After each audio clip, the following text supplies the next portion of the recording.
اهلا وسهلا بيكم في حلقة جديدة من حلقات فوازير ومنين يا بلدينا واحنا بلدنا ايه.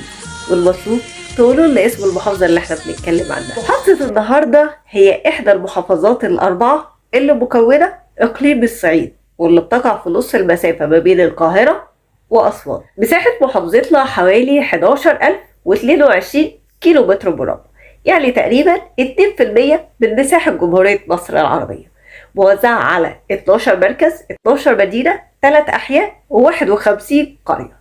عدد سكانها حوالي 5,832,579 نسمة.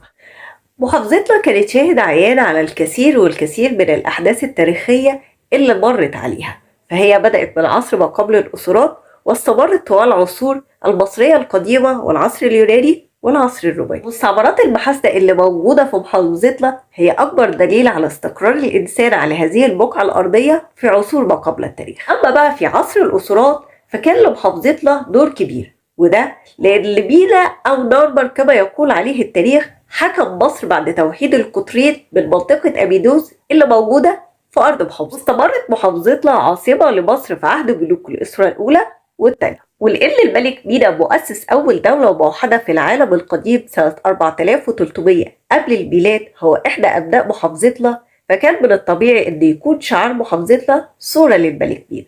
أما بقى عن اسم محافظتنا الحالي فكان يطلق عليها قديما سو هاي، وبتعني الأرض المتنوعة ما بين الجبال والسهول والصحراء والساحل، وتم الآن تحريف اسمها ليصبح الاسم الحالي اللي احنا كلنا عارفينه.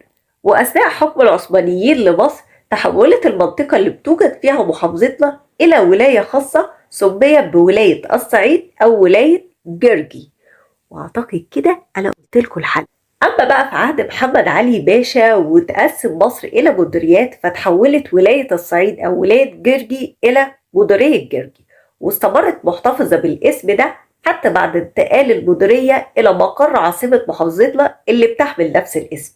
وفي سنة 1960 تحولت المديرية إلى محافظة لتحمل اسم محافظتنا اللي احنا بنسأل عنها. وفي سنة 43 هجريا مع الفتح الإسلامي لمصر بقيادة عمرو بن العاص استقرت قبيلة جهينة في منطقة من مناطق محافظتنا، وتسميت هذه المنطقة باسم القبيلة، وكان لأهل هذه المنطقة دور كبير وتاريخي في مواجهة الحملة الفرنسية.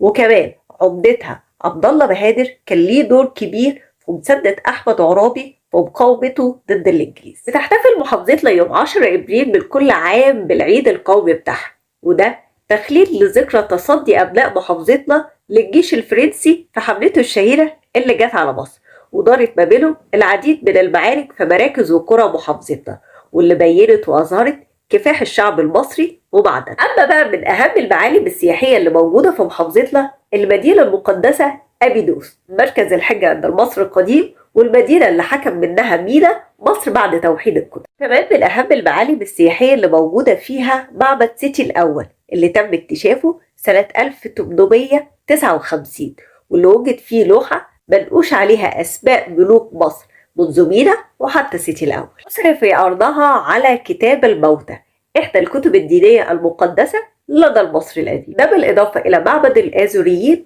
ومعبد رمسيس الثاني اللي وجد فيه تماثيل لبرة آمون. مش عايزة أسهلها لكم زيادة وأقول لكم اللي فيها مقابر السرابوني، المقابر اللي بيرجع تاريخها إلى عصور متأخرة من العصر اليوناني الروماني، ومنطقة إتربيس اللي بيرجع تاريخها لعصر البطن. على الآثار الإسلامية اللي موجودة فيها فهنلاقي مسجد جلال الدين أبو القاسم وبيرجع تاريخه إلى القرن السابع الهجري، ومن أشهر المساجد الموجود بيها مسجد العارف بالله اللي بيرجع تاريخه للقرن الثامن الهجري. كلمة وقالها فيلسوف: اللي يلف الدنيا يشوف.